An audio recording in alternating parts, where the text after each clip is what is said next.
बंदी छोड़ सतगुरु रामपाल जी परमेश्वर जी की जय हो। परमपिता परमात्मा सारी सृष्टि के रचनहार कुल मालिक असंख्य ब्रह्मांडों के स्वामी जगत गुरु तीनों लोकों में प्रवेश करके सबका भरण पोषण करने वाले राजाधिराज आत्माधार नाथों के नाथ देवों के देव महादेव सर्वेश्वर महेश्वर मृत्युंजय अजरो अमर आदि अनादि सनातनी प्रभु जगत पिता जगदीश्वर श्री श्री 1008 की उपाधि के वास्तविक अधिकारी अकाल मूर्ति सौद स्वरूपी राम वासुदेव सर्वगतम ब्रह्म परम पूज्य प्रथम पूज्य परम संत परम पुरुष परम धनी परम दयालु सत्य कबीर हक्का कबीर अल्लाहु कबीर अल्लाहु अकबर बाखबर अल्लाह ताला जगत के तारणहार जगत के मुक्तिदाता जगत के जगन्नाथ हारे के सहारे हिंदुओं के राम मुसलमानों के अल्लाह सिखों के वाहेगुरु ईसाइयों के मसीह दया के सागर दयानिधि करुणा के सागर करुणानिधि स्वयंभू परिभू संकट मोचन कष्ट हरण मंगल करण दुख भंजन अविगत कबीर निर्विकार निर्विषम परमात्मा अलय अलेख सतगुरु आदि अनादि सतगुरु असली मर्यादा पुरुषोत्तम असली राम असली कृष्ण असली घनश्याम असली मुरारी राजाओं के राजा महाराजाओं के महाराजा शहंशाहों के शहंशाह सम्राटों के सम्राट भगवानों के भगवान अल्लाहों के अल्लाह प्रभुओं के प्रभु मसीहाओं के मसीह सच्चे वाहेगुरु बाबाओं के बाबा पीरों के पीर सेठों के सेठ जगत सेठ सावड़सा सेठ सर्वगुण संपन्न अनंत कोटि कलाओं के स्वामी अनंत कोटि ब्रह्मांडों के नायक योगियों में महायोगी ध्यानियों में महाध्यानी सिद्धों में परम सिद्ध ज्ञानियों में तत्वज्ञानी ब्रह्म ज्ञानी महाज्ञानी परम ज्ञानी सर्वश्रेष्ठ ज्ञानी विज्ञानी युवा कबीर समरथ कबीर असमवात अमित ओजा सच्चे रहनुमा करीम अल्लाह सुभान अल्लाह दुनिया के अंतिम पैगंबर 8 सितंबर 1951 से गांव धनाना जिला सोनीपत हरियाणा भारतवर्ष की पावन भूमि पे प्रकट रियल कल की भगवान श्री नारायण साकार हरि श्री बाबा साहेब शब्द स्वरूपी राम संत श्रोमणी सतगुरु रामपाल जी परमेश्वर जी के चरण कमल में सात संगति से जुड़े हुए देश विदेश से हम सभी सत्सेवक भाई बहनों का अनंत कोटि दंडवत प्रणाम। सत्साई भाई और बहनों, दया पूज्य गुरुदेव भगवान की सारी सृष्टि के रचयिता की सतगुरु रामपाल जी परमेश्वर जी की पूज्य गुरुदेव भगवान के विशेष आशीर्वाद से उनकी विशेष अनुकंपा से आप और हम सभी साध संगति से जुड़े हुए सत्सेवक भाई बहन उनके तत्व ज्ञान को आधार बनाकर दृढ़ता के साथ भक्ति मार्ग पर निरंतर आगे की ओर बढ़ रहे हैं। भाई और बहनों, कलयुग की बिचली पीढ़ी में साध संगतियों का नसीब होना आप और हमारे ऊपर परमेश्वर की विशेष रजा विशेष मेहर है।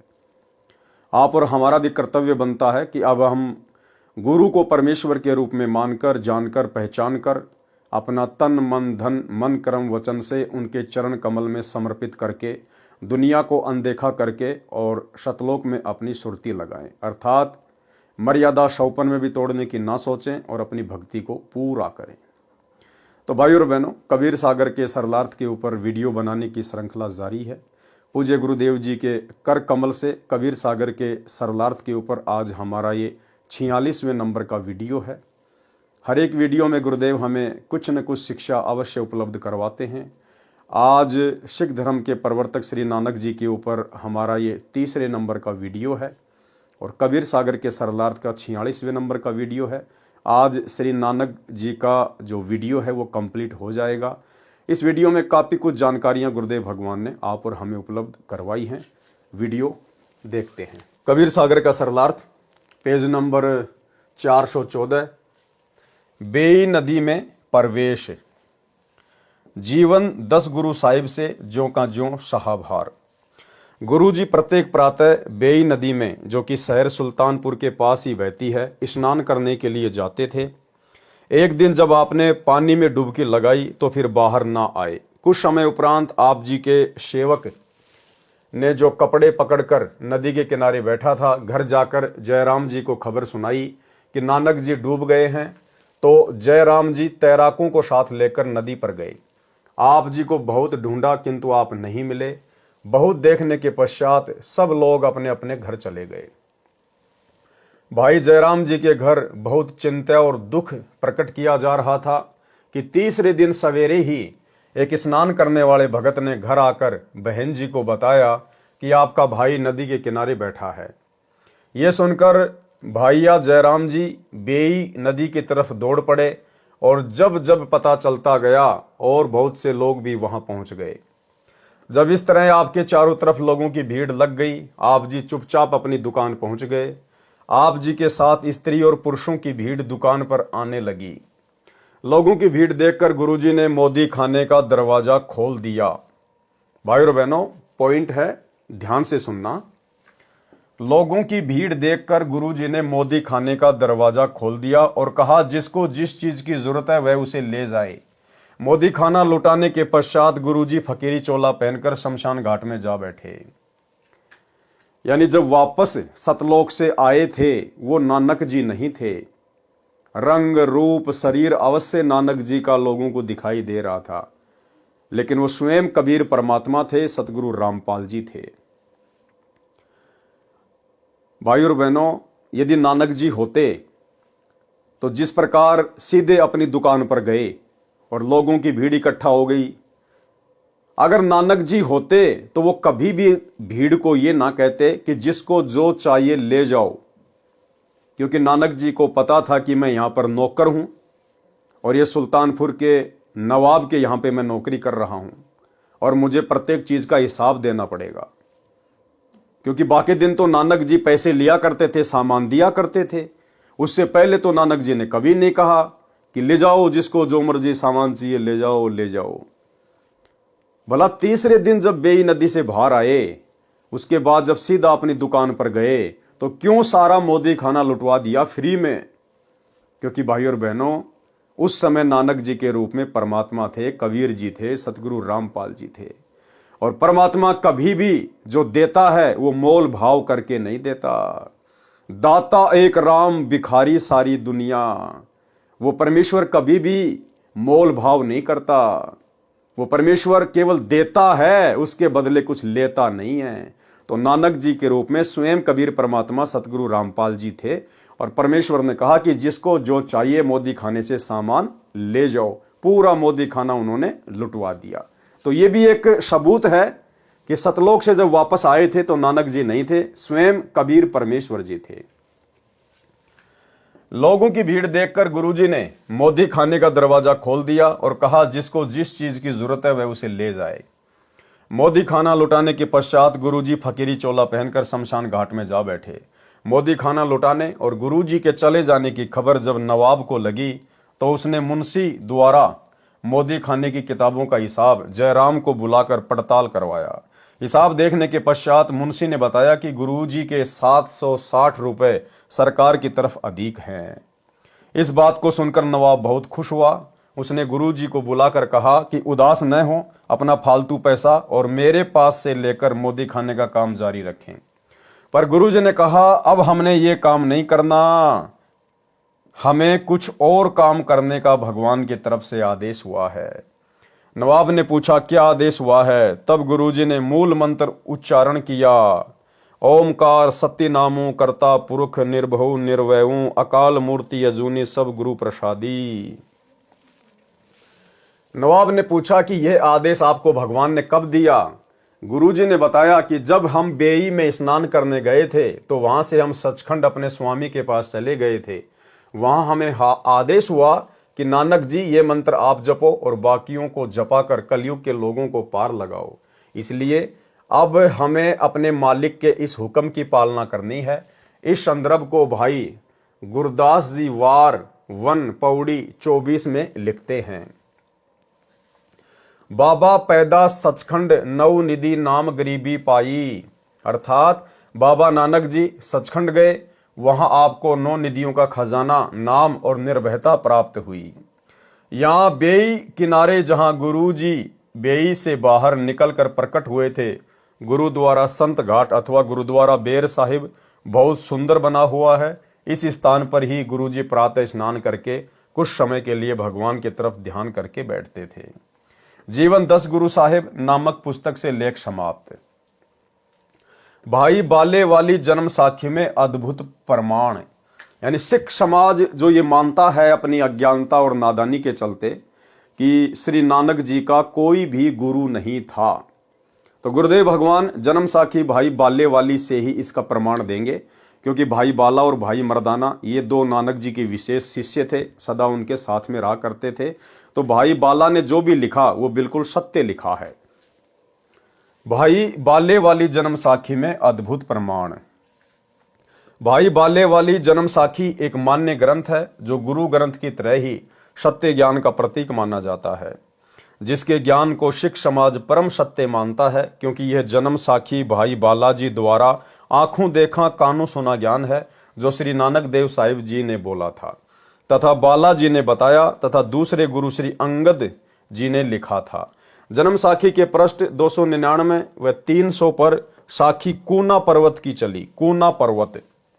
कूना पर्वत पे जाकर नानक जी के रूप में कबीर परमेश्वर सतगुरु रामपाल जी ने एक सिद्ध के साथ में गोष्ठी की थी, ज्ञान चर्चा की थी। कूना पर्वत कहाँ है? धरती पे नहीं है, ऊपर अंतरिक्ष में है, लाखों किलोमीटर ऊपर। तो कबीर परमेश्वर जी नानक जी के रूप में भाई बाला और मर्दाना को वहां पर लेकर गए थे, और वहां पर कूना पर्वत पर एक सिद्ध के साथ में क्या गोष्ठी हुई थी, जिसमें नानक जी ने अपने गुरु का वर्णन दिया है। जन्म साखी के पृष्ठ 299 300 पर साखी कूना पर्वत की चली में गोष्ठी सिद्धा नाल हुई है। इसमें प्रकरण है कि श्री गुरु नानक जी कूना पर्वत पर गए, उनके साथ भाई बालाजी तथा मर्दाना जी थे। कूना पर्वत की गुफा में कुछ सिद्ध पुरुष नाथ पंथ के रहते थे। उनके साथ ज्ञान गोष्ठी में श्री नानक जी ने प्रश्न के उत्तर में कहा था कि एंकार हमारा नाभ अपने गुरु की बलि जाऊं। मर्दाने ने पूछा कि हे गुरु जी, क्या आपका भी कोई गुरुजी है? मर्दाने ने नानक जी से पूछा क्या आपका भी कोई गुरुजी है? तब नानक जी ने कहा कि हे मर्दाना, मेरा इतना बड़ा गुरु है जो बिना करतार की कृपा के अपनी दृष्टि में नहीं आता, जो बिना करतार की कृपा के दृष्टि में नहीं आता। इसका मतलब वो कबीर परमात्मा जिसको चाहेगा उसी को अपनी पहचान करवाएगा, वो उसी का ज्ञान योग खोलेगा, उसी की दिव्य दृष्टि खोलेगा। और इसका जीता जागता प्रमाण आज वर्तमान में भी है। वही कबीर परमात्मा जो बेई नदी पर नानक जी को मिले थे, आज इस भारत देश की पवित्र भूमि पर 8 सितंबर 1951 से परम पूज्य परमेश्वर सतगुरु रामपाल जी के रूप में स्वरूप में प्रकट हैं। सन 1994 से अपना यथार्थ 13वां कबीरपंथ शुरू कर चुके हैं। पिछले 30 वर्षों से अनमोल ज्ञान दे रहे हैं, और इन 30 वर्षों में उनके कई लाखों की संख्या में शिष्य हो चुके हैं। लेकिन उन लाखों में से केवल चंद ही आत्माएं हैं, 5 या 10% बड़ी मुश्किल से, जिनको सतगुरु रामपाल जी ने स्वयं के परमेश्वर होने के विषय में उनकी दिव्य दृष्टि खोलते हुए जानकारी दी है। केवल साध संगति से जुड़े हुए सत्सेवक भाई बहन ही वो शिष्य हैं, वो फॉलोवर हैं, जिनकी दिव्य दृष्टि, जिनका ज्ञान योग कबीर परमेश्वर सतगुरु रामपाल जी ने हल्का सा खोला है। और गुरुदेव भगवान ने स्वयं की पहचान करवाई है कि तुम्हारा गुरु कोई गांव धनाने का जांट नहीं है, सचखंड का शहंशाह है जिसने सारी सृष्टि रची है। इसके अलावा सतलोक आश्रमों से जुड़ी हुई 90% संगत का ज्ञान योग अभी तक नहीं खुला है। उनके ऊपर दिव्य दृष्टि की किसी भी प्रकार की कोई रजा नहीं हुई है। वे आत्माएं आज भी अपने गुरु को केवल एक गुरु मानती है, संत मानती है, कबीर जी का अवतार मानती है, और कबीर मानती है एक कागज के टुकड़े को, दाढ़ी मूंछ वाली कबीर जी की समझे जाने वाली नकली फोटो को, बनावटी फोटो को, और प्रतिवर्ष जून के महीने में उस फोटो को भगवान मानकर उसका कबीर प्रकट दिवस मनाती है। तो नानक जी यहां क्या कह रहे हैं कि वो करतार जिसकी दृष्टि खोलता है भाई वही समझ पाता है। तब नानक जी ने कहा कि हे मर्दाना, मेरा इतना बड़ा गुरु है जो बिना करतार की कृपा के अपनी दृष्टि में नहीं आता। इससे आगे साखी और चली, मीना पर्वत चले। तब मर्दाने ने पूछा कि हे गुरुजी, हम तो आपके साथ ही रहे हैं, आप जी को वह गुरुजी कब मिला था? गुरु नानक जी ने उत्तर दिया कि उस समय तक तुम मेरे पास नहीं आए थे, जब हम मिलने गए थे। तब मर्दाने ने कहा कि जी कब मिलने गए थे?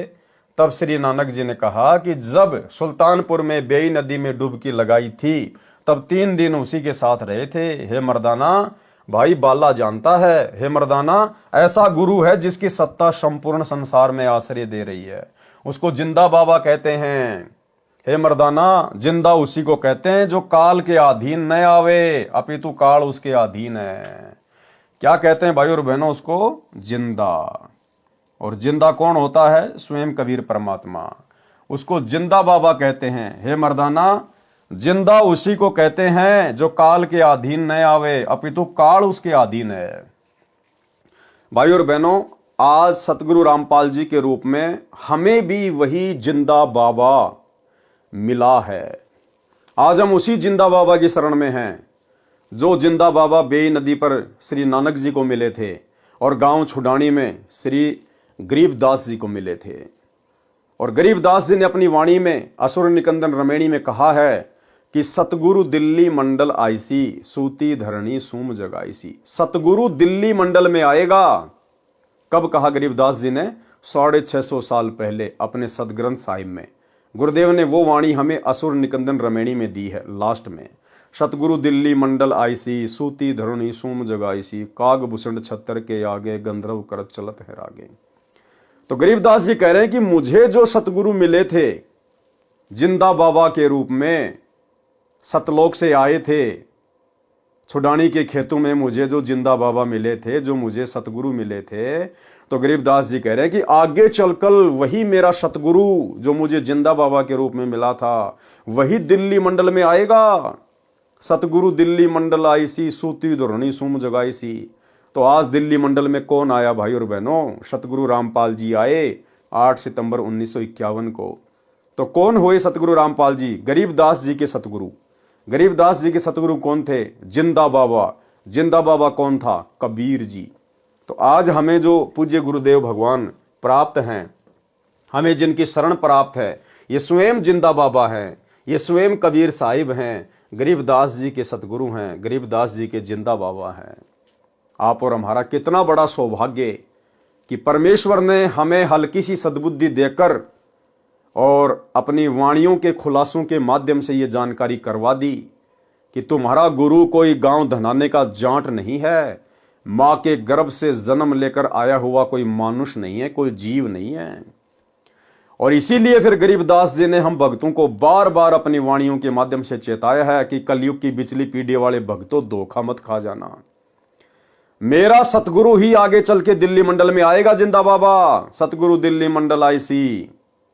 इसलिए गरीबदास जी ने बार बार हमें आगाह किया है कलयुग की बिचली पीढ़ी वालों को अपने सदग्रंथ साहिब में कि जो मेरा सतगुरु दिल्ली मंडल में आएगा, जिंदा बाबा, जिसको तुम अपना गुरु धारण करोगे, उसको मानुष मानने की गलती मत करना। गुरु मानुष कर जानते, वो नरकइये अंध, ओवें दुखी संसार में आ गए यम के फंदे। तो गरीबदास जी ने अपनी अनेकों वाणियों में हमें बहुत अच्छे से सावधान किया है। उसको जिंदा बाबा कहते हैं। हे मर्दाना, जिंदा उसी को कहते हैं जो काल के अधीन ना हो, अपितु काल उसके अधीन है। श्री नानक जी का गुरु था अन्य प्रमाण। साखी कंधार देश की चली। जन्म साखी के पृष्ठ 470-471 पर एक मुगल पठान ने पूछा कि आपका गुरु कौन है? श्री नानक जी ने उत्तर दिया कि जिंदा पीर है, वह परमेश्वर ही गुरु रूप में आया था, उसका शिष्य सारा जहां है। फिर साखी रुक्कनदीन काजी के साथ हुई। जन्म साखी के पृष्ठ 183 पर कुछ वाणी इस प्रकार है। नानक आखे रुक्कनदीन साचा सुनहूं जवाब, खालक आदम सिरजिया आलम बड़ा कबीर। कायम दायम कुदरती सिर पीरा दे पीर, सजदे करे खुदाई नु आलम बड़ग्य कबीर। भावार्थ, श्री नानक जी ने कहा कि रुक्कनदीन काजी, जिस खुदा ने आदम जी की उत्पत्ति की है, वह बड़ा परमात्मा कबीर है। वही पृथ्वी पर सतगुरु की भूमिका करता है, वही पृथ्वी पर सतगुरु की भूमिका करता है। कौन? स्वयं बड़ा परमात्मा, आलम बड़ा कबीर, कायम दायम सिरजिया सब पीरा दे पीर। वो स्वयं ही पृथ्वी पर आकर सतगुरु की भूमिका करता है। नानक जी अपने गुरु के विषय में कह रहे हैं, कबीर परमात्मा के विषय में कह रहे हैं कि वो स्वयं ही पृथ्वी पर आकर सतगुरु की भूमिका करता है।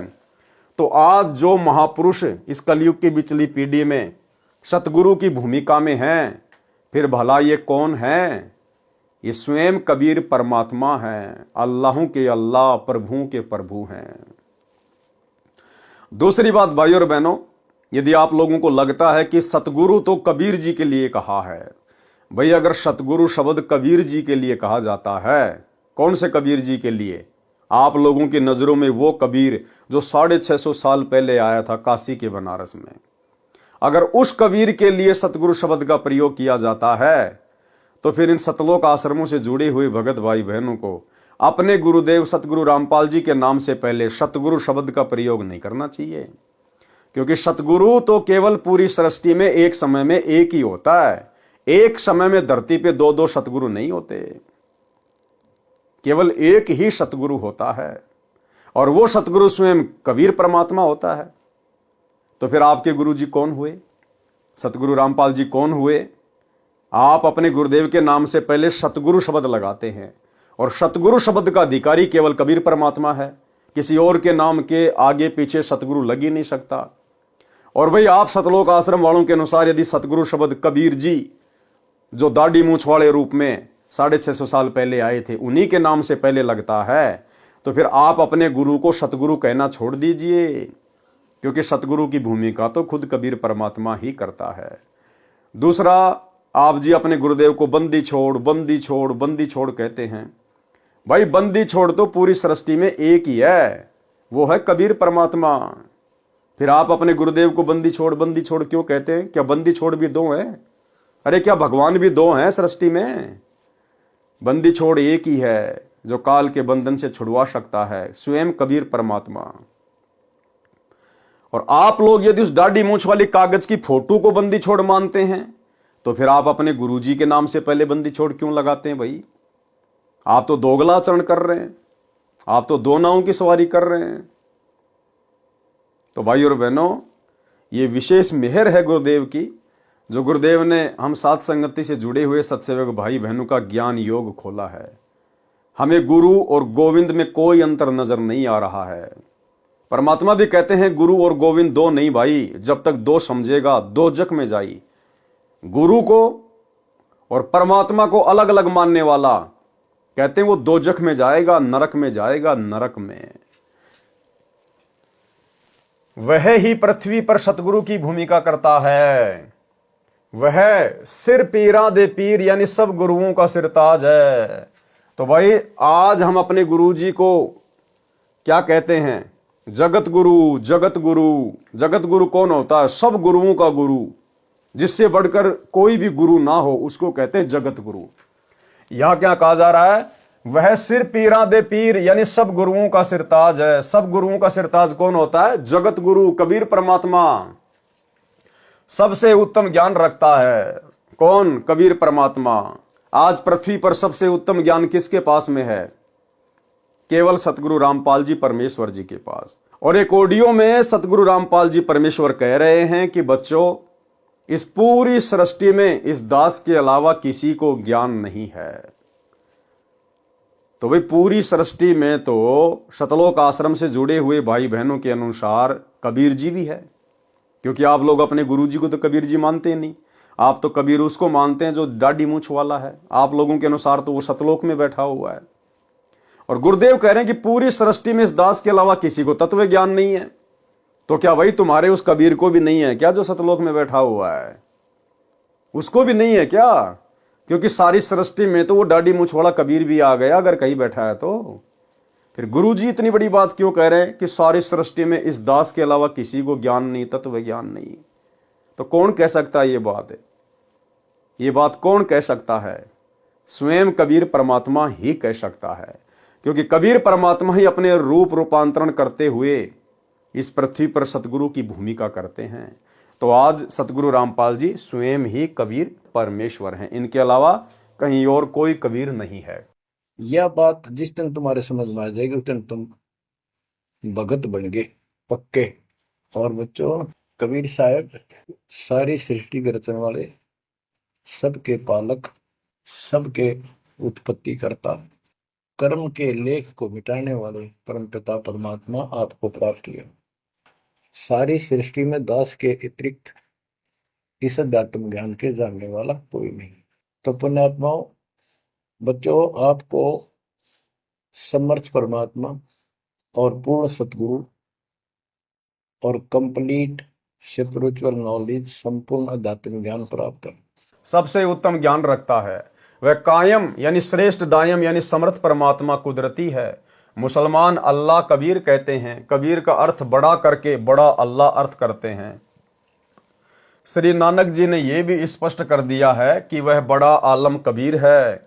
मुसलमान जिसे अल्लाह कबीर कहते हैं यानी बड़ा अल्लाह कहते हैं। जन्म साखी में कबीर तथा बड़ा दोनों शब्द लिखे हैं, जिससे कबीर का अर्थ कबीर ही रहेगा तथा बड़ा शब्द भी रहेगा। इसलिए स्पष्ट हुआ कि बड़ा परमात्मा कबीर है। वह बड़ा आलम कबीर है जो धानक रूप में काशी में लीला करके गया है, जिसका प्रमाण श्री गुरु ग्रंथ साहिब जी के पृष्ठ 24, 721, 731 पर पूर्व में लिख दिया गया है। उसमें स्पष्ट है। तथा कबीर सागर पवित्र ग्रंथ भी भाई बालाजी ने जैसे प्रत्येक सुना लिखा है, ऐसे ही धनी धर्मदास जी ने परमेश्वर कबीर जी से सुना ज्ञान लिखा है, जो पहले भी पढ़ा अब नीचे पढ़ें। पवित्र कबीर सागर में प्रमाण विशेष विचार। पूरे गुरु ग्रंथ साहिब में कहीं प्रमाण नहीं है कि श्री नानक जी परमेश्वर कबीर जी के गुरु थे।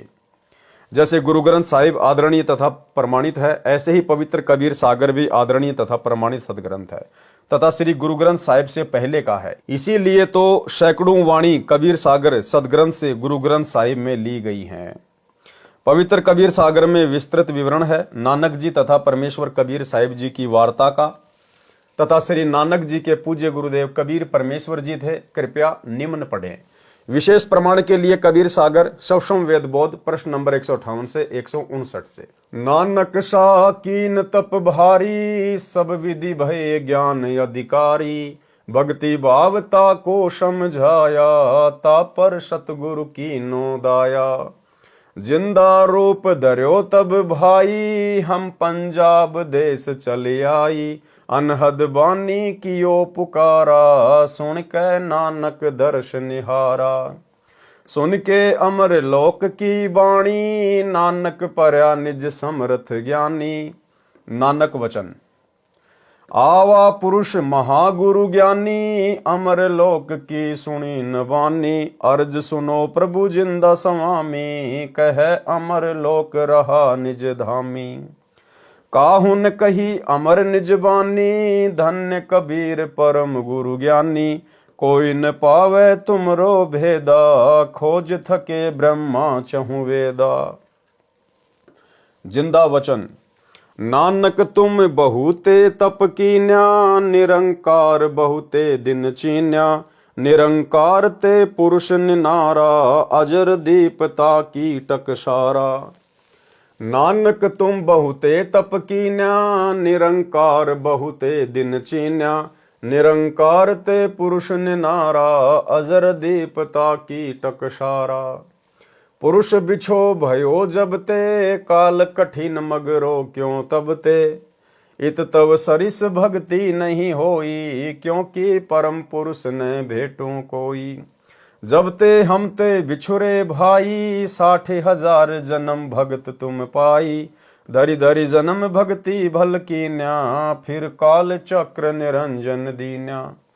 गहूँ मम शब्द तो उतरो पारा, बिन शत शब्द लहे यम द्वारा, तुम बड़ भगत भव सागर आवा, और जीव की कौन चलावा। निरंकार सब सृष्टि भुलावा, तुम करी भक्ति लौट क्यों आवा। नानक वचन धन्य पुरुष तुम यह पद भाखी, ये पद हमसे गुप्त कह राखी, जब लो हम तुमको नहीं पावा, अगम अपार भरम फैलावा। कहो गोसाई हम ते ज्ञाना, परम पुरुष हम तुमको जाना, धनी जिंदा प्रभु पुरुष पुराना, बिरले जन तुमको पहचाना। भये दयाल पुरुष गुरु ज्ञानी, दियो पान परवाना बानी, भली भई तुम हमको पावा, सकलो पंथ काल को ध्यावा। तुम इतने अब भये निनारा, फेर जन्म ना होए तुम्हारा, भली सुरती तुम हमको चीन्या, अमर मंत्र हम तुमको दीन्या। सौ वेद हम कही निज बानी, परम पुरुष गति तुम्हें बखानी। नानक वचन धन्य पुरुष ज्ञानी कर तारा, जीवन काज प्रकटे संसारा, धनी करता तुम बंदी छोड़ा, ज्ञान तुम्हारा महाबल जोरा। दिया नाम दान किया उबारा, नानक अमर लोक पग धार्या। भावार्थ, परम पूज्य कबीर प्रभु एक जिंदा महात्मा का रूप बनाकर श्री नानक जी से मिलने पंजाब में गए। तब श्री नानक साहिब जी से वार्ता हुई। तब परमेश्वर कबीर जी ने कहा कि आप जैसी पुण्यात्मा जन्म मृत्यु का कष्ट भोग रहे हो, फिर आम जीव का कहां ठिकाना। जिस निरंकार को आप प्रभु मानकर पूज रहे हो, पूर्ण परमात्मा तो इससे भी भिन्न है, वह मैं ही हूं।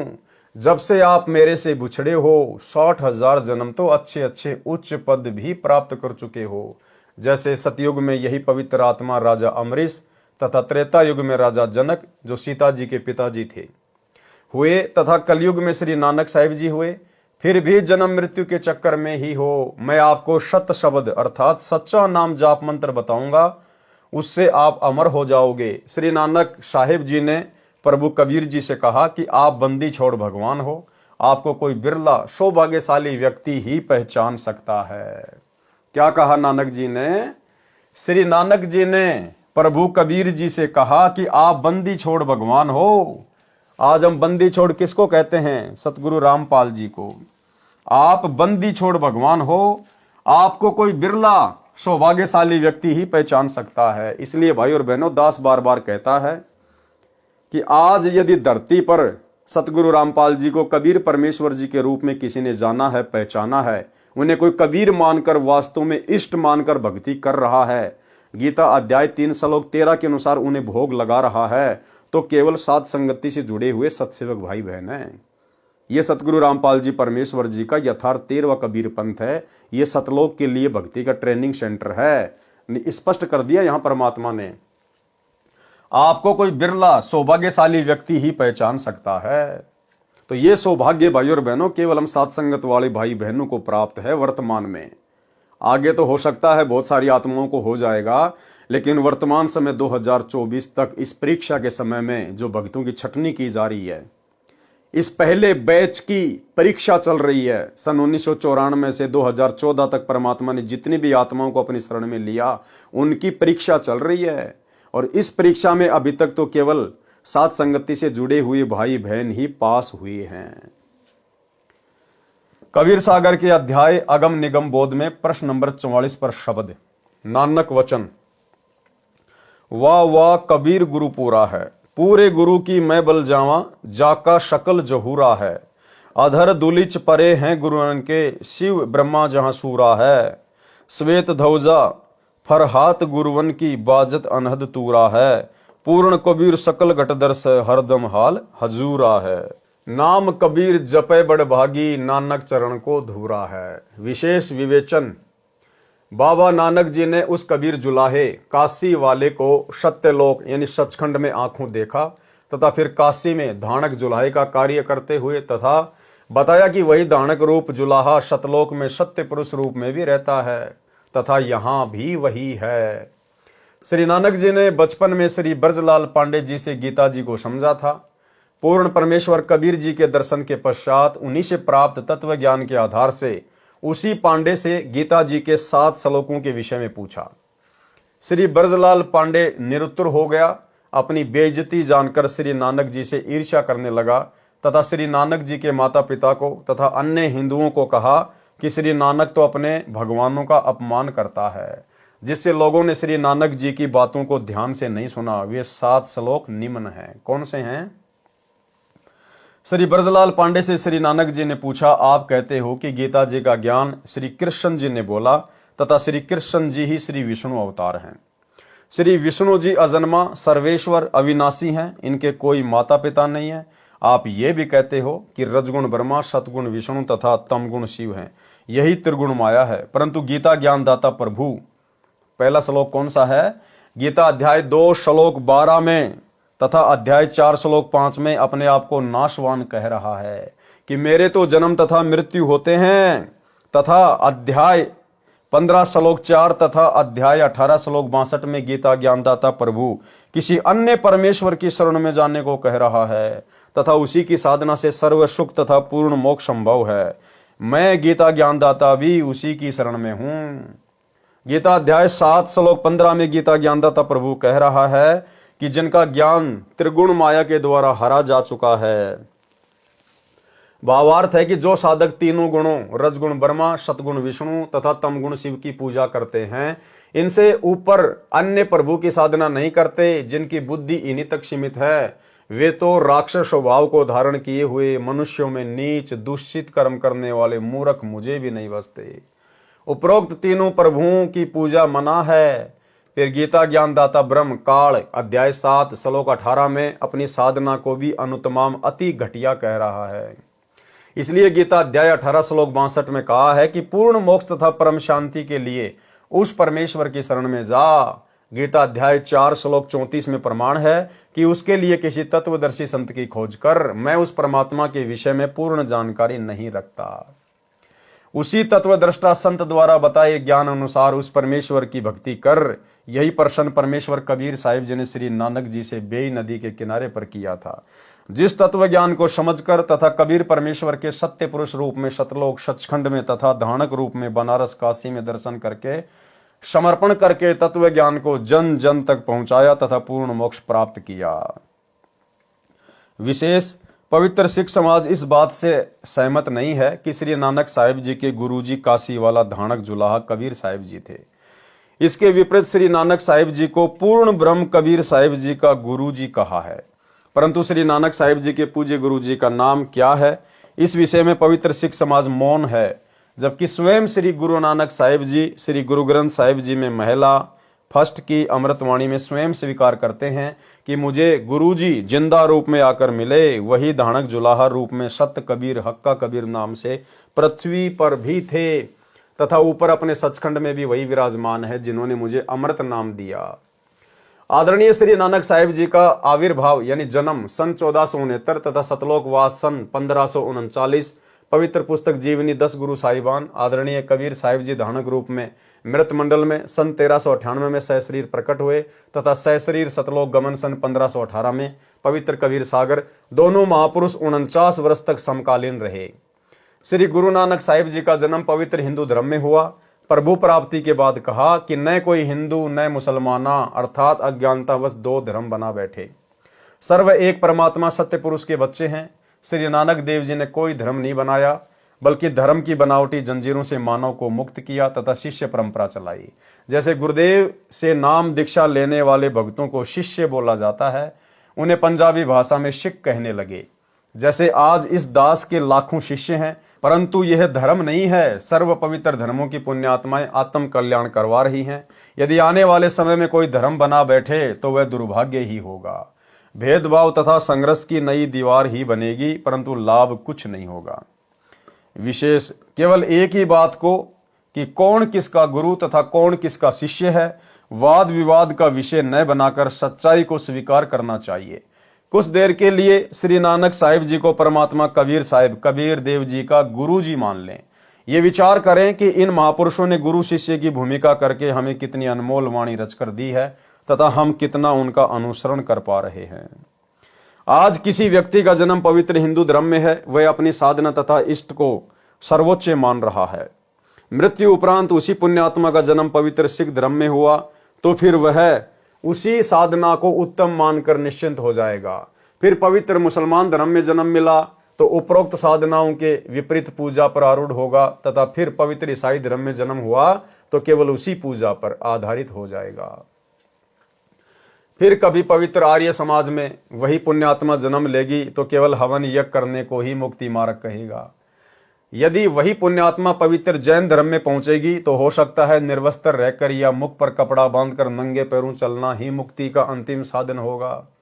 उपरोक्त जन्म पूर्ण परमात्मा की भक्ति न मिलने तक होते रहेंगे, क्योंकि द्वापर युग तक अपने पूर्वज एक ही थे तथा वेदों अनुसार पूजा करते थे।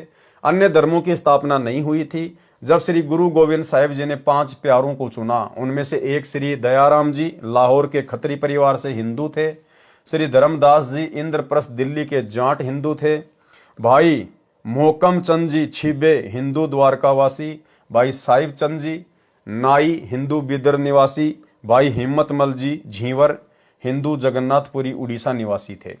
जीवन 10 गुरु साहिबान लेखक सोडी तेजा सिंह प्रकाशक भाई चतर सिंह, जीवन सिंह, अमृतसर, पृष्ठ नंबर 343 344। इसलिए अपने संस्कार मिले जुले हैं। भले ही उपरोक्त पंच प्यारे उस समय अपनी भक्ति साधना गुरु ग्रंथ साहिब के अनुसार, गुरुओं की आज्ञा अनुसार कर रहे थे, परंतु सर्व हिंदू समाज से संबंध रखते थे।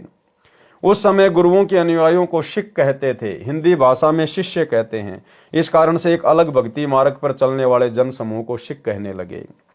अब यह एक अलग धर्म का रूप धारण कर गया। जैसे वर्तमान में कई पंथों के लाखों अनुयायी हैं, उनको भी अन्य नामों से संबोधित किया जाता है। जैसे राधा स्वामी पंथ के अनुयायियों को कहते हैं ये तो राधा स्वामी हैं, परंतु ये सर्व धर्मों के व्यक्तियों का समूह है। हो सकता है आने वाले समय में यह एक अलग धर्म का रूप धारण कर ले, परंतु वर्तमान में अधिकतर हिंदू समाज और सिख समाज के ही व्यक्ति हैं। जो व्यक्ति मांस आहार, मदिरा पान तथा अन्य नशीली वस्तु जैसे तंबाकू, बीड़ी, सिगरेट, हुक्का आदि में सेवन करता है तथा लूट कसोट, जीव हिंसा करता है तथा बहन बेटियों को बुरी नजर से देखता है, वह न तो हिंदू है, न मुसलमान, न सिख, न ईसाई। क्या उपरोक्त बुराई करने का सर्व पवित्र धर्मों के सदग्रंथों में विवरण है? नहीं। उपरोक्त बुराई युक्त व्यक्ति कभी प्रभु प्राप्ति नहीं कर सकता तथा न ही वह धार्मिक हो सकता। एक समय यह दास एक दोस्त सिख अधिकारी के साथ किसी सिख की शादी में गया।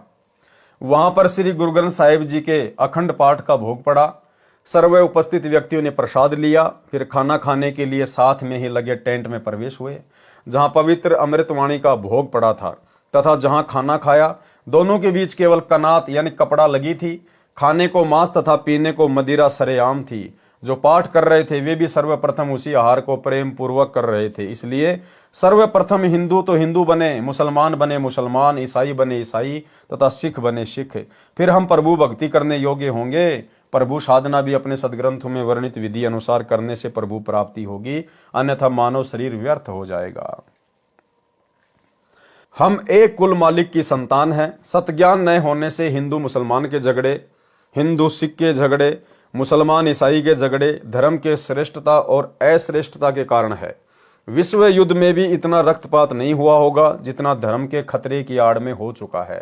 धार्मिकता के खतरे की तरफ ध्यान न देने से अनेक बुराइयां सर्व पवित्र धर्मों में घर कर चुकी हैं।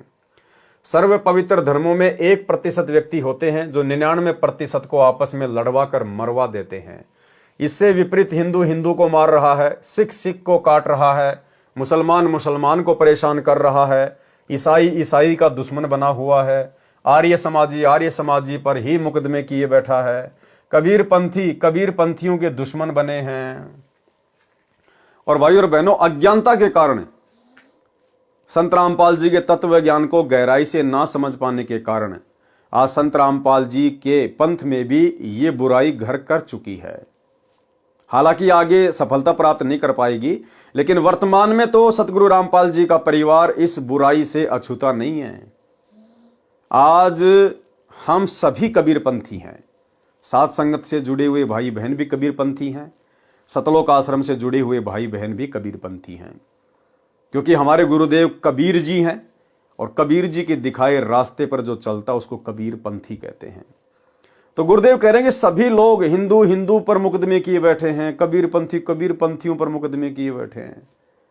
और भाई और बहनों, इस पवन दास पर सतलोक आश्रम मैनेजमेंट हरियाणा वालों ने झूठा मुकदमा सतगुरु रामपाल जी के माध्यम से ही करवा डाला। अब सोचिए भाई और बहनों, हमारे गुरुदेव इतनी बड़ी बात लिख रहे हैं।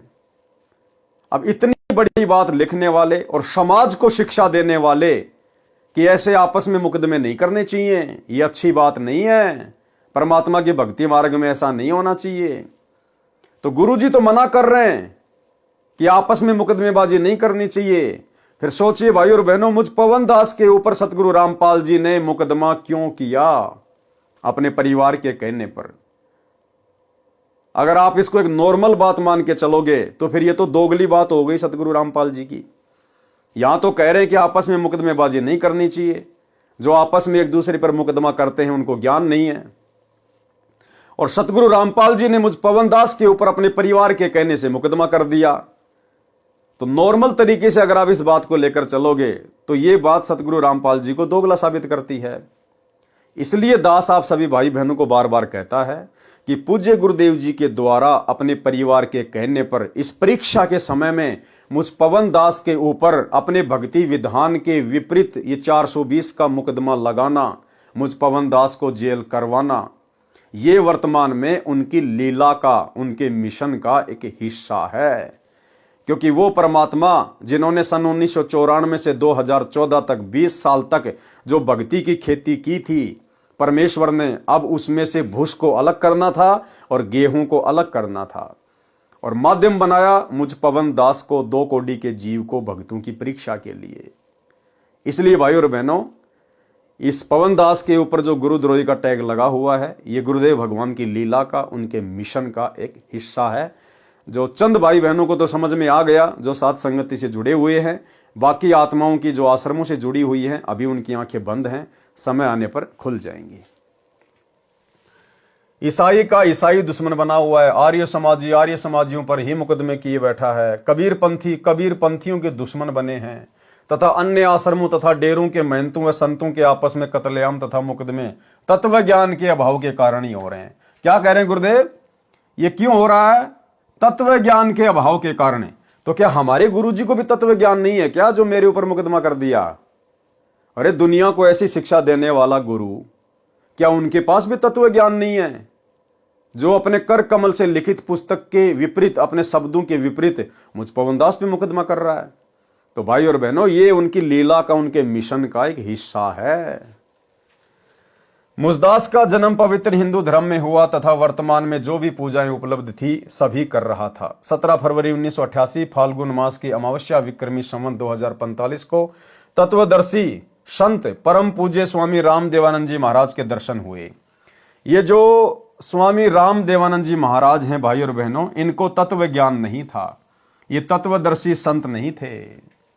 ये तो 650 साल पहले जिस प्रकार कबीर जी ने पंडित रामानंद जी को अपना मुंह बोला गुरु बनाया था, गुरु शिष्य परंपरा का निर्वाह करते हुए, ठीक इसी प्रकार वर्तमान में भी ये लीला चल रही है। धरती पर सतगुरु रामपाल जी के रूप में वही कबीर परमात्मा प्रकट है। और 17 फरवरी 1988 को आदरणीय गरीबदास जी के 12वें पंथ में सतगुरु रामपाल जी ने, अर्थात कबीर परमेश्वर जी ने, आदरणीय राम देवानंद जी को अपना मोह बोला गुरु धारण करके केवल गुरु शिष्य परंपरा का निर्वाह किया है। अन्यथा हमारे गुरुदेव स्वयं परमेश्वर हैं और परमेश्वर स्वयं ही तत्वदर्शी होता है। और एक समय में पृथ्वी पर एक ही तत्वदर्शी संत होता है, क्योंकि पूरी सृष्टि में कबीर जी के अलावा तत्वदर्शी संत की भूमिका कोई और नहीं निभा सकता। यह तो केवल अपने गुरु जी को महत्व दिया जा रहा है, क्योंकि भक्ति मार्ग में अपने गुरु को परमात्मा माना जाता है। परम पूज्य स्वामी राम देवानंद जी महाराज के दर्शन हुए। उन्होंने जब मुझे यह शास्त्र आधारित तत्व ज्ञान सुनाया, प्रथम बार ऐसा लगा जैसे किसी नास्तिक से मिलन हो गया और मन में आया कि ऐसे व्यक्ति के तो दर्शन भी व्यर्थ होते हैं। ऐसा क्यों कह रहे हैं गुरुदेव? क्योंकि जब सतगुरु रामपाल जी ये ज्ञान दे रहे हैं तो बहुत सारी आत्माओं के मन में इस प्रकार की बातें आती है शुरुआत में, जब उनके ज्ञान को सुनती हैं कि ये ज्ञान तो हमने आज से पहले कभी सुना ही नहीं। और फिर ना जाने वो गुरुदेव भगवान के विषय में क्या क्या सोचती हैं। आप नास्तिक है, सनातन का दुश्मन है, हिंदू देवी देवताओं का दुश्मन है। तो आगे चलकर जब उन आत्माओं को ये ज्ञान समझ में आए तो उसके बाद उन आत्माओं को पछतावा ना हो कि भाई ऐसे महापुरुष के बारे में ना जाने हमारे मुंह से क्या क्या शब्द निकल गए थे, नास्तिक है, ये है, वो है। तो गुरुदेव उन आत्माओं को सांत्वना देते हुए यहां पर लिख रहे हैं कि भाई मेरे साथ भी शुरुआत में ऐसे ही बनी थी, इसलिए यदि तुम लोगों ने भी कभी मेरे प्रति ऐसा सोचा हो तो अपने मन में इस दोष को निकाल देना, अपने मन से इस बात को निकाल देना।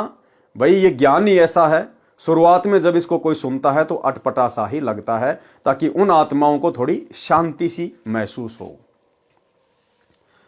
ऐसे व्यक्ति के तो दर्शन भी व्यर्थ होते हैं जो हमारे देवी देवताओं ब्रह्मा विष्णु महेश तथा ब्रह्म से भी ऊपर कोई शक्ति बता रहा है। जब इस दास ने महाराज जी के द्वारा बताए शास्त्रों का अध्ययन उनकी पोल खोलने के लिए किया तो मेरी ही पोल खुल गई कि मैं सर्व साधना अपने ही पवित्र शास्त्रों, पवित्र गीता जी व पवित्र वेदों के विरुद्ध ही कर रहा था। अब दास की प्रार्थना है कि सर्व भगतजनों को एक बार अवश्य खेद होगा, परंतु उपरोक्त सदग्रंथों को प्रभु को साक्षी रखकर पुनः पढ़ें तथा मुझ दास के पास सर्व पवित्र धर्मों के सदग्रंथों के आधार पर वास्तविक भक्ति मार्ग है। निःशुल्क उपदेश प्राप्त करके अपना तथा अपने प्यारे परिवार का कल्याण करवाएं। जीव हमारी जाति है, मानव धर्म हमारा, हिंदू मुस्लिम सिख ईसाई धर्म नहीं कोई न्यारा। हिंदू मुस्लिम सिख ईसाई आपस में है भाई भाई, आर्य जैनी और बिश्नोई एक प्रभु के बच्चे सोई। कबीर खड़ा बाजार में सबकी मांगे खैर, ना काहू से दोस्ती ना काहू से बैर। अब देखो परमेश्वर तो क्या लिख रहे हैं अपने ज्ञान में, और वर्तमान में सतलोक आश्रम मैनेजमेंट हरियाणा के द्वारा क्या किया जा रहा है। गुरुदेव भगवान हमें क्या शिक्षा दे रहे हैं कि हिंदू मुस्लिम सिख ईसाई आपस में हम भाई भाई। बताओ, गुरुदेव ने तो सबको आपस में एक ही पिता की संतान बताया कि हिंदू मुस्लिम सिख ईसाई आपस में सब भाई भाई। और ये सतलोक आश्रम मैनेजमेंट हरियाणा अज्ञानता की पोटली। अभी बांग्लादेश में मुसलमानों के खिलाफ जिस प्रकार से बजरंग दल के द्वारा, विश्व हिंदू परिषद के द्वारा रैलियां निकाली गई कि हमारे हिंदू भाइयों को वहां दुखी किया जा रहा, परेशान किया जा रहा है, उन बजरंग दल वालों की रैलियों में उनका समर्थन करने के लिए मुसलमानों के विरोध में सतलोक आश्रम मैनेजमेंट हरियाणा से जुड़ी हुई मध्य प्रदेश की सीहोर जिले की संगत को वहां भेज दिया गया। वहां के कोऑर्डिनेटर, वहां की संगत हजारों की संख्या में मुसलमानों के विरोध में विरोध प्रदर्शन करने के लिए पहुंच गई। अखबारों में न्यूज आ रही है। भाई और बहनों, इसको कहते हैं अज्ञानता। इसको कहते हैं तत्वदर्शी संत की शरण में आने के बाद भी भेजे में गोबर भर के रखना, गोबर। अरे हमारे लिए तो सब हमारे भाई हैं, हम किसी का विरोध यहां कर ही नहीं सकते। हम तो केवल प्यार प्रेम से समझा सकते हैं, हम यहां किसी का विरोध कर ही नहीं सकते। संतों का काम विरोध का होता ही नहीं है। कबीर खड़ा बाजार में मांगे सबकी खैर, और ना काहू से दोस्ती ना काहू से बैर। और यहां गुरुदेव साफ कह रहे हैं हिंदू मुस्लिम सिख ईसाई आपस में सब भाई भाई। तो नालायकों, तुम अपने भाइयों का विरोध करोगे क्या? अरे भाइयों को समझाया जाता है, भाइयों का कभी विरोध नहीं किया जाता। तो ये मुसलमान भी आप और हमारे लिए उतने ही प्रिय हैं जितने हिंदू हमारे लिए प्रिय हैं, जितने जैनी और ईसाई हमारे लिए प्रिय हैं। ठीक है, वर्तमान में उनको ज्ञान नहीं है, तत्व ज्ञान नहीं है, नकली गुरुओं के द्वारा वो भ्रमित है, शास्त्रों के विरुद्ध साधना कर रहे हैं, जिस कारण से आपस में लड़ रहे हैं, झगड़ रहे हैं। लेकिन आप और हमें तो गुरुदेव ने ज्ञान दे दिया, मानव धर्मी बना दिया। और यदि हम भी एक दूसरे के विरोध में, यदि हम किसी का पक्ष लेके खड़े हो जाएंगे, तो फिर हम संत रामपाल जी के भगत तो जलती हुई आग में घी डालने का काम कर रहे हैं। तो भाई और बहनों, ये तत्व ज्ञान तो छोड़िए। संत रामपाल जी के 90% सतलोक आश्रम से जुड़े भगत भाई बहनों को अभी ज्ञान भी अच्छे से समझ में नहीं आया। इन लोगों को सामाजिक ज्ञान भी अच्छे से समझ में नहीं आया। तत्व ज्ञान तो बहुत दूर की बात है। इसीलिए तो गुरुदेव भगवान अपनी हिसार जेल से आने वाली ऑडियो में इन लोगों को बार बार डांटते हैं।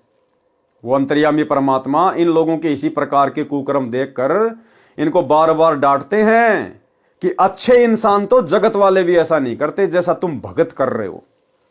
यानी आम समाज में जो व्यक्ति पढ़ा लिखा है, जिस व्यक्ति को इस बात की जानकारी है, वो व्यक्ति भी किसी भी धर्म के विरोध में किसी का साथ नहीं देता। उनको भी पता है कि शैतान ने हमारे को बांट रखा है, हिंदू मुस्लिम सिख ईसाई हम सब एक ही हैं। तो जो अच्छे इंसान जो संसार में हैं, जगत में हैं, जो संत रामपाल जी के भगत भी नहीं है, वो लोग भी बजरंग दल वालों के पक्ष में जाके खड़े नहीं हुए मुसलमानों के विरोध में, और संत रामपाल जी के भगत मुसलमानों के विरोध में जाके खड़े हो गए। इसलिए तो गुरुदेव कह रहे हैं कि अच्छे इंसान जो जगत में है ना, वो भी ऐसा नहीं करते जैसा कि तुम भगत कर रहे हो। यानी गुरुदेव ने अपनी सतलोक आश्रमों से जुड़ी हुई लाखों की संगत को आम सामाजिक व्यक्तियों से भी नीचे गिरा हुआ साबित कर दिया, नीचे गिरा हुआ। सुनिए। विचार करना होगा कि हम कौन है, कहां से आए। आपस में खेचातानी रखते हो अभी भी भगत हो गए। अच्छे इंसान तो जगत वाले भी ना करते ऐसा जैसे भगत कर रही है। अच्छे इंसान तो जगत वाले भी ना करते ऐसा जैसे भगत कर रही है। अच्छे इंसान तो जगत वाले भी ना करते ऐसा जैसे भगत कर रही है। किसी को छोटी सी सेवा दे देते, कोऑर्डिनेटर बना दिया, वो ने सोचा मैं खुदा बन गया। अरे इतना शिक्षा तो पड़े, मजदूर बनो सीखो, मजदूर। और कई देखा है कि कोऑर्डिनेटर या जिसकी जो भी व्यवस्था लगाई जाए तो व्यवहार भी ठीक नहीं करते, धमकान लग जाते, फुरकान लग जाते। और कुछ ऐसी भी शिकायतें आई हैं जो बहन बेटियों के साथ गलत मैसेज भी डालते हैं, तो वो दुष्ट लोग ना तो कोऑर्डिनेटर के योग्य है ना वो भगत के योग्य। और कुछ ऐसी भी शिकायतें आई हैं जो बहन बेटियों के साथ गलत मैसेज भी डालते हैं, तो वो दुष्ट लोग ना तो कोऑर्डिनेटर के योग्य है ना वो भगत के योग्य। और कुछ ऐसी भी शिकायतें आई हैं जो बहन बेटियों के साथ गलत मैसेज भी डालते हैं, तो वो दुष्ट लोग ना तो कोऑर्डिनेटर के योग्य है ना वो भगत के योग्य।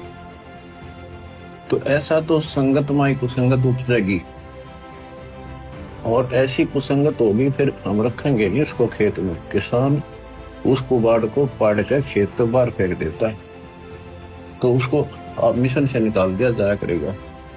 सुधर जाओ, एक के नहीं सुनी जाया करती, दिशात्मक शिक्षा दी जाती है, अमल कर लो इन पे। कर्म बतेरे फोड़ लिए, इस ज्ञान का असर क्या हुआ? थोड़ा सा सुख होते हो फिर पक्के एजेंट काल के बन जाते हैं, बकवाद वही करनी, भगवान से दूर हो जाना। थोड़ा सा सुख होते हो फिर पक्के एजेंट काल के बन जाते हैं, बकवाद वही करनी, भगवान से दूर हो जाना। थोड़ा सा सुख होते हो फिर पक्के एजेंट काल के बन जाते हैं, बकवाद वही करनी, भगवान से दूर हो जाना।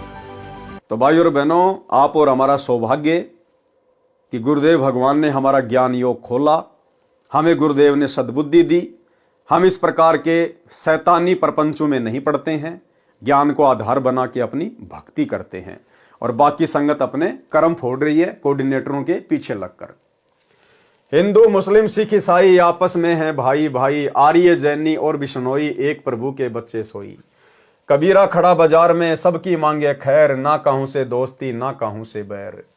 शवशम वेद बोध पृष्ठ 160 से 162 पर सामान्य ज्ञान है। शवशम वेद बोध पृष्ठ 163 का सारांश। मृत्यु के समय जीव किस रास्ते से जाता है, उसके भविष्य का ज्ञान। अथ जीव के अंतकाल वाली वाणी। अंतकाल जब जीव को आवे, यथा कर्म तब दे ही पावे। यानी अंत समय में जैसा जिसने जो कर्म किए हैं, शुभ या अशुभ कर्म, उसी अनुसार से आगे वो शरीर धारण करता है। गुदा द्वार जब जीव निकासा, नरक खानी में ताको वासा। यानी जब किसी की मृत्यु होती है और उसकी आत्मा जब उसके गुदा द्वार से निकलती है, तो सीधा वो कहां जाता है? नरक में जाता है। गुदा द्वार से आत्मा निकलने की क्या पहचान है? जब आदमी का शरीर छूटता है, यमदूत उसे परेशान करते हैं, दुखी करते हैं, तो उसका लैट्रिन निकल जाता है, उसके कपड़े लैट्रिन से सन जाते हैं।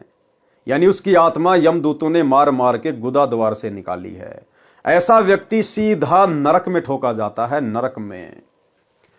गुदा द्वार जब जीव निकासा, नरक खानी में ताको वाशा। और भाई और बहनों, आपको ध्यान होगा, दास ने आज से 2-2.5 साल पहले वीडियो बनाया था।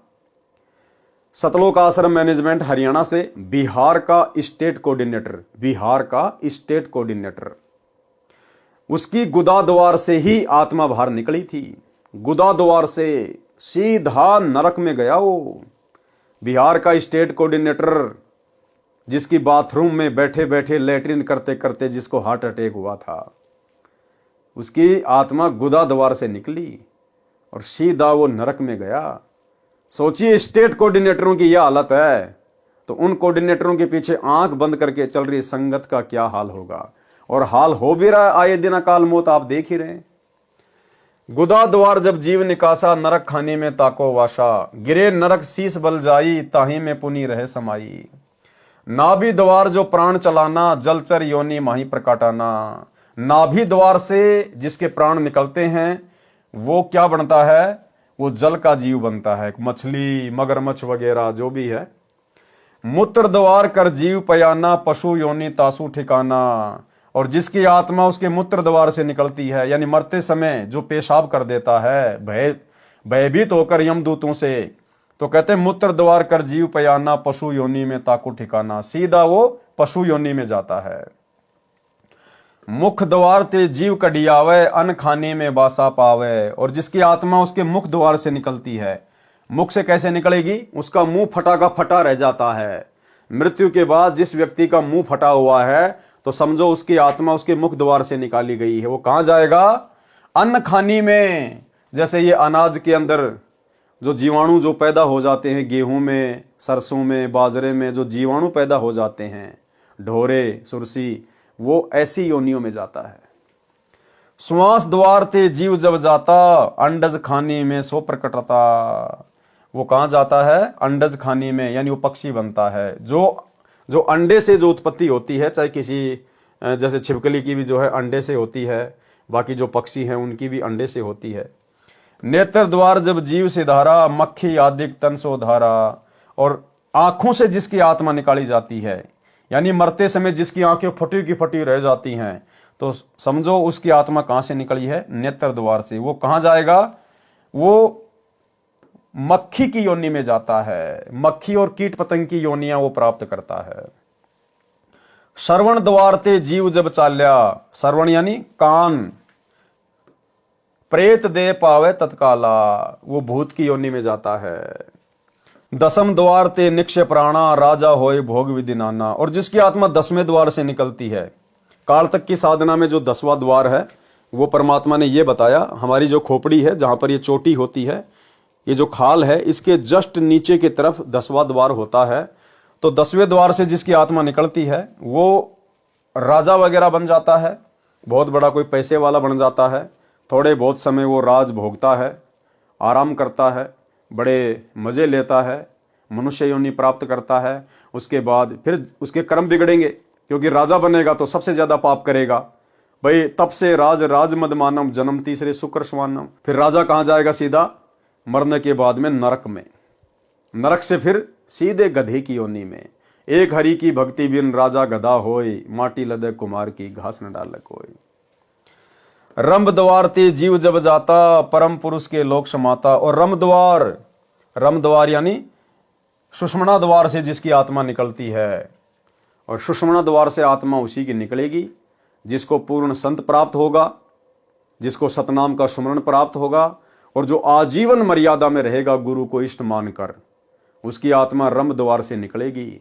12वें द्वार से परमात्मा उसको फिर सतलोक में लेके जाएगा। इन वाणियों में नाभि द्वार का भी वर्णन है। इसको संत गरीबदास जी ने बड़वानल का द्वार भी कहा है। नाभि के नीचे अन्य 10 द्वार तो सामान्य संत भगत भी जानता है, परंतु 12वें द्वार का ज्ञान केवल इस लेखक रामपाल दास को है, अन्य को नहीं है। नाभि द्वार शरीर के अंदर ही खुलता है, इसलिए इसको मुख्य द्वारों में नहीं गिना जाता। पृष्ठ 164 से 170 तक 4 मुक्तियों तथा कबीर परमेश्वर का अंतर्ध्यान होने का गलत प्रकरण है। ठीक पढ़े इसी पुस्तक में कबीर चरित्र बोध के सारांश में। सौसम वेद बोध पृष्ठ 165 पर सतनाम का कुछ सांकेतिक वर्णन है। 3 अंश आगे परमाना, ओहम सोहम को अस्ताना। 8 अंश तवहाँ उपजाए, अंश वंश स्थान बनाए। ओहम सोहम होत उचारा, जन्म रोगा का यही उपचारा। सवसम वेद बोध पृष्ठ 171 का सारांश। इस पृष्ठ पर वह अमृतवाणी लिखी है जिसमें महापुरुष कलयुग के 5505 वर्ष बीत जाने के पश्चात यथार्थ कबीर पंथ प्रारंभ होगा, और जो महापुरुष उस पंथ का संचालक प्रवर्तक होगा वह अपने ज्ञान को पूरे विश्व में फैलाएगा। परमेश्वर कबीर जी का ज्ञान संसार में फैलेगा तथा सारा संसार भक्ति करेगा। देखो भाई और बहनों, क्या कहा जा रहा है? यथार्थ कबीर पंथ प्रारंभ होगा, और जो महापुरुष उस पंथ का संचालक या उसका प्रवर्तक होगा वह अपने ज्ञान को पूरे विश्व में फैलाएगा। क्या कहा जा रहा है? वह अपने ज्ञान को। तो आज यथार्थ 13वें कबीर पंथ के संचालक, उसके प्रवर्तक कौन है? हमारे पूज्य गुरुदेव सतगुरु रामपाल जी। तो सतगुरु रामपाल जी क्या करेंगे? वह अपने ज्ञान को, ध्यान रखना, अपने ज्ञान को पूरे विश्व में फैलाएगा। फिर आगे क्या कह रहे हैं? परमेश्वर कबीर जी का ज्ञान संसार में फैलेगा। अरे भाई, वो तत्वदर्शी संत वो अपने ज्ञान को फैलाएगा या परमेश्वर कबीर जी के ज्ञान को फैलाएगा? यहां तो कहा जा रहा कि वह अपने ज्ञान को पूरे विश्व में फैलाएगा। और फिर आगे क्या कह दिया? परमेश्वर कबीर जी का ज्ञान संसार में फैलेगा। तो कौन हुआ वो तत्वदर्शी संत? स्वयं कबीर परमात्मा। हमारे गुरुदेव स्वयं कबीर परमेश्वर हैं। परमेश्वर एक सेंटेंस में क्या संकेत कर जाते हैं, एक बार फिर से देख लीजिएगा। इस पृष्ठ पर वह अमृतवाणी लिखी है जिसमें महापुरुष कलयुग के 5505 वर्ष बीत जाने के पश्चात यथार्थ कबीर पंथ प्रारंभ होगा। तो यथार्थ कबीर पंथ प्रारंभ हो गया सन 1994 से। किसने किया? सतगुरु रामपाल जी ने। और जो महापुरुष उस पंथ का संचालक या प्रवर्तक होगा, तो कौन है उसके संचालक और प्रवर्तक? सतगुरु रामपाल जी। अब वो क्या करेगा? वह अपने ज्ञान को पूरे विश्व में फैलाएगा। वो प्रवर्तक क्या करेगा? अपने ज्ञान को पूरे विश्व में फैलाएगा। और आगे क्या कहा जा रहा है? परमेश्वर कबीर जी का ज्ञान पूरे संसार में फैलेगा। अरे भैया, उस प्रवर्तक का ज्ञान फैलेगा या कबीर जी का ज्ञान फैलेगा? तो भाई, चाहे उस प्रवर्तक का ज्ञान फैले, चाहे कबीर जी का ज्ञान फैले, बात एक ही है, क्योंकि वो प्रवर्तक खुद ही कबीर है। शवसम वेद बोध पृष्ठ 170 पर कुछ वाणी लिखी हैं। शवसम वेद बोध की स्फुट वार्ता चौपाई। 1,80,000 पीर पैगंबर और अवतारा, 100 शब आही निरंजन बंसा, तंदर करे निज पिता प्रशंसा। 10 अवतार निरंजन केरे, राम कृष्ण सब माही बडेरे, पूर्ण आप निरंजन होई, या में फेर फार नहीं कोई।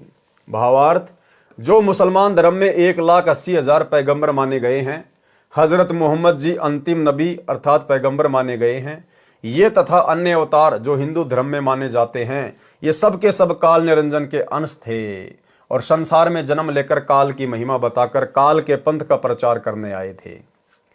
हिंदू धर्म में 10 अवतार माने गए हैं। उनमें से मुख्य श्री रामचंद्र जी तथा श्री कृष्णचंद्र जी हैं। काल निरंजन इनमें सर्वशक्तिशाली है। कबीर परमेश्वर जी ने कहा है कि मैं जो कह रहा हूं इसमें कोई हेर फेर नहीं है, अर्थात ये सत्य है। पृष्ठ 171 पर अंतिम वाणियों में कहा है कि पूर्ण परमात्मा का यथार्थ ज्ञान देने के लिए मेरा भेजा हुआ मेरा अंश उस समय आएगा जब कलयुग 5505 वर्ष बीत जाएगा। वह मेरी सत्य साधना का फरमान संदेशा लेकर आएगा। उस समय हिंदू, तुर्क यानी मुसलमान या अन्य सब धर्मों में जितने जीव संसार में है, वे सतनाम की महिमा से परिचित होकर निर्वाण यानी मोक्ष मार्ग को ग्रहण करेंगे। जितने भी धर्म के नाम के पंथ हैं तथा काल द्वारा भ्रमित करके परमेश्वर कबीर जी के नाम से 12 पंथ चलाए गए हैं, वे सब तत्व ज्ञान को जो वह महापुरुष प्रमाणित करके बताएगा, उसको सुनकर तथा समझकर उस महापुरुष द्वारा चलाए गए 13वें यथार्थ पंथ में शवतः आकर ऐसे मिल जाएंगे जैसे सरितगण यानी दरियाओं का समूह अपने आप विवश हुआ समुद्र में मिलकर एक हो जाता है। इसी प्रकार सर्वधर्म समूह एक हो जाएंगे, यानी हिंदू, मुस्लिम, सिख, ईसाई, जैनी, बौद्ध, यहूदी, मंगोल, फारसी, जितने भी धर्म है संसार में, ये सब के सब धर्म एक हो जाएंगे। सब अपने नाम के आगे मानव धर्मी लगाएंगे। मानव धर्मी आगे पीछे, मानव धर्मी पवन दास, मानव धर्मी लोकेंद्र दास, मानव धर्मी जितेंद्र दास, जितने भी हैं सब अपने नाम के आगे पीछे मानव धर्मी लगाएंगे। ये जातियां और ये धर्म ये बिल्कुल समाप्त हो जाएंगे। लोगों को अपनी जाति और अपना धर्म बताने में शर्म आने लगेगी, शर्म, क्योंकि उस समय संत रामपाल जी का ज्ञान पूरे विश्व में फैल जाएगा और उनका जो नारा है वो जन जन की जुबान पे होगा। जीव हमारी जाति है, मानव धर्म हमारा, हिंदू, मुस्लिम, सिख, ईसाई धर्म नहीं कोई नारा। भाई, जब हम सभी का पिता धरती पे आया हुआ है सतगुरु रामपाल जी, तो बाप जब आएगा तो बच्चों को एक करके जाएगा, एक करके। शैतान ने तो वाट रखे हैं, लेकिन अब बाप आ चुका है शैतान का, तो शैतान का बाप मेरे भाई सबको एक करके जाएगा, सारी दीवारें, सारी जंजीरें मिटा जाएगा। इसी प्रकार सर्वधर्म समूह एक हो जाएंगे। जब तक वह निर्धारित समय नहीं आता 5505 वर्ष कलयुग का, तब तक मनुष्यों में छल कपट चतुराई करके कर्म खराब करना बना रहेगा। और जो ये ज्ञान मैं सप्तम वेद बोध में कह रहा हूं, ये भी निराधार लगेगा। जब वह समय आएगा, सब ही स्त्री पुरुष शुद्ध आचरण वाले होकर कपट चतुराई त्याग कर कबीर परमेश्वर जी की शरण प्राप्त करेंगे। कौन से कबीर परमेश्वर की? सतगुरु रामपाल जी की, क्योंकि शरण में तो इनके आना पड़ेगा, गुरु तो इनको बनाना पड़ेगा। तो कौन हुआ फिर कबीर? सब ही स्त्री पुरुष शुद्ध आचरण वाले होकर कपट चतुराई त्याग कर कबीर परमेश्वर की शरण प्राप्त करेंगे। जो धर्म के नाम पर भ्रमित करके काल द्वारा चलाए गए अनेकों पंथ हैं, ये सब फिर से एक हो जाएंगे।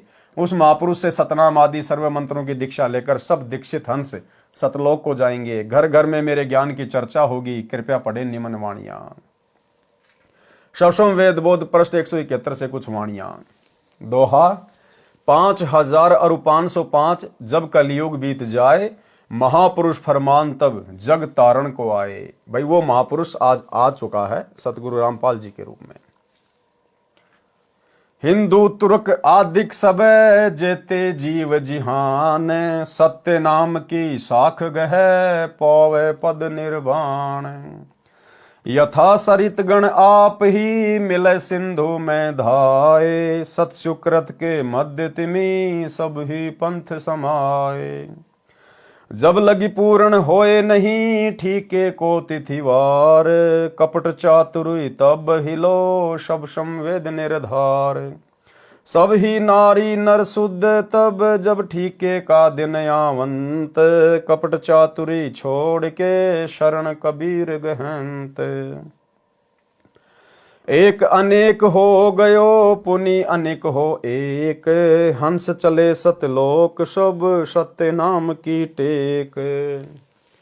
घर घर बोध विचार हो दुर्मति दूर बहाए, कलयुग में सब एक होई बरते सहज सुभाए।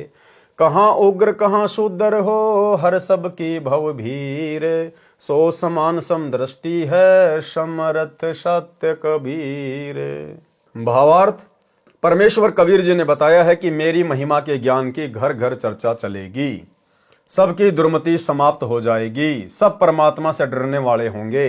कोई शराब तमाकू मांस का सेवन नहीं करेगा, चोरी जारी व्यभिचार डाके डालना रिश्वत लेना पाप जानकर सब छोड़ देंगे, शुद्ध होकर सह स्वभाव से रहा करेंगे। माया जोड़ने की प्रवृत्ति समाप्त हो जाएगी। चाहे कोई डाकू हो, चाहे अन्य मलिन कर्म करने वाला व्यक्ति हो, वह सब बुरे कर्म त्याग कर उस पंथ में दीक्षा लेंगे। सब साधकों की भवपीर यानी सांसारिक कष्ट हरेगा, यानी सर्व दुख दूर करेगा। अब देखना भाई और बहनों आगे ध्यान से, उस पंथ का प्रवर्तक, कौन से पंथ का प्रवर्तक? 13वें कबीर पंथ का प्रवर्तक कौन है? सतगुरु रामपाल जी। उस पंथ का प्रवर्तक स्वयं कबीर परमेश्वर समान भक्ति शक्ति समर्थ होगा। उस पंथ का जो प्रवर्तक होगा, जो संचालक होगा 13वें कबीर पंथ का, वो क्या होगा? उस पंथ का प्रवर्तक स्वयं कबीर परमेश्वर समान भक्ति शक्ति समर्थ होगा। अब भाई कबीर परमेश्वर जी के समान यदि कोई दूसरा भक्ति और शक्ति से संपन्न हो गया तो फिर कबीर परमेश्वर जी के पास में क्या बच गया? उसके समान होने का मतलब उसके बराबर हो जाना। और वे भगवान के बराबर कौन हो सकता है? क्या किसी की औकात है जो परमात्मा के बराबर हो जाएगा? और यदि कोई परमात्मा के समान हो गया, परमात्मा के बराबर हो गया भक्ति में शक्ति में, तो फिर उस परमात्मा का मतलब क्या रह गया? फिर उसका औचित्य क्या रह गया? फिर तो दो परमात्मा हो गए बराबर के। तो ये बात क्यों कही जा रही है? गुरुदेव के द्वारा अपने आप को छुपाते हुए कि मेरे बच्चे मेरे तत्व ज्ञान को आधार बनाकर अब इतने बुद्धिमान हो चुके हैं कि मेरे इन संकेतों को समझ जाएंगे कि हमारे गुरुदेव स्वयं ही कबीर परमात्मा है। हमारी तुच्छ बुद्धि को देखते हुए, दुनिया वालों की तुच्छ बुद्धि को देखते हुए अपने आप को छुपा कर ये बातें कह रहे हैं कि उस 13वें पंथ का प्रवर्तक परमेश्वर कबीर जी के समान ही भक्ति और शक्ति में संपन्न होगा। भाई जो कबीर जी के समान ही भक्ति शक्ति में संपन्न हो गया तो फिर वो तो खुद ही कबीर बन गया। फिर उस कबीर का मतलब क्या रह गया यदि कोई और कबीर है तो यहां हमने समझना होगा हमारे गुरुदेव स्वयं ही कबीर परमात्मा है। उस पंथ का प्रवर्तक स्वयं कबीर परमेश्वर समान भक्ति शक्ति समर्थ होगा। सबको समान दृष्टि से देखेगा, यानी ऊंच नीच जाति आधार से किसी में अंतर नहीं करेगा। न राजा तथा रंक में कोई अंतर रहेगा। राजा भी अपने को जनता का सेवक मानकर अपना कर्तव्य करेगा तथा भक्ति को प्राथमिकता देकर जीवन सफल करने के उद्देश्य से कार्य करेगा। इस प्रकार सर्व संसार मोक्ष प्राप्ति का उद्देश्य लेकर जिया करेगा। सबका मोक्ष होगा। जो उस संत से दीक्षा लेकर आजीवन मर्यादा में रहकर भक्ति करेगा। सब संवेद बोध अध्याय का सारांश संपूर्ण हुआ। कबीर सागर के अध्याय सब संवेद बोध का सारांश संपूर्ण हुआ। सत्य साहेब। तो भाई और बहनों आज के वीडियो में केवल इतना ही। गुरुदेव भगवान के आशीर्वाद से धीरे धीरे हम कबीर सागर के सरलार्थ के ऊपर आगे बढ़ेंगे। तकरीबन आधे से ज़्यादा वीडियो कबीर सागर के सरलार्थ के ऊपर बन चुके हैं। आज हमारा ये 45वें नंबर का वीडियो था और दास के हिसाब से तकरीबन 20 वीडियो इसमें और बनेंगे क्योंकि 650 के ऊपर इसमें पेज हैं। तो लगभग 20 से 25 के आसपास वीडियो और बनेंगे। तो परमेश्वर ने मौका दिया है हमें अपने कर कमल से लिखित पुस्तकों के ऊपर अध्ययन जो हम उनके आशीर्वाद से कर रहे हैं। खुलासे तो उन्होंने कर ही रखे हैं, सरलार तो उन्होंने कर ही रखा है, लेकिन उन्हीं के द्वारा बख्शीश सद्बुद्धि आधार से हम उन्हीं के सत्प्रेरणा से कुछ और गुप्त रहस्य जो उन्होंने छुपा रखे हैं, जो वो कह नहीं सके, सार्वजनिक नहीं कर सके, आप और हमारी छोटी बुद्धि को देखते हुए कि कहीं उन बड़े बड़े रहस्यों को सुनकर इनके मन में गुरु के प्रति दोष पैदा ना हो जाए। तो गुरुदेव ने 2012 में ये पवित्र पुस्तक लिख दी, लेकिन इसको लिखकर छोड़ दिया क्योंकि उस समय हमारी बुद्धि गुरु को परमात्मा मानने में समर्थ नहीं थी, सक्षम नहीं थी। अब जब हम भक्तों की फाउंडेशन भरी जा चुकी है, हमारी नींव भरी जा चुकी है, तब परमेश्वर ने अब दास को प्रेरणा करके और इन पुस्तकों के ऊपर खुलासे शुरू करवाए हैं। तो एक एक करके गुरुदेव के आशीर्वाद से गुरुदेव से प्रार्थना करेंगे, विनती करेंगे कि मालिक हमें सेवा बख्शे, और सभी पुस्तकों के ऊपर जो मुख्य मुख्य पुस्तकें हैं सभी के ऊपर इसी प्रकार से खुलासे होंगे आने वाले समय में। तो आज के वीडियो में केवल इतना ही। कल रात्रि 8 बजे सभी भाई बहन फिर से लाइव जुड़िए। तब तक गुरुदेव भगवान हम सबको आज्ञा दें, इजाजत दें, आशीर्वाद दें। बंदी छोड़ सतगुरु रामपाल जी भगवान की जय हो।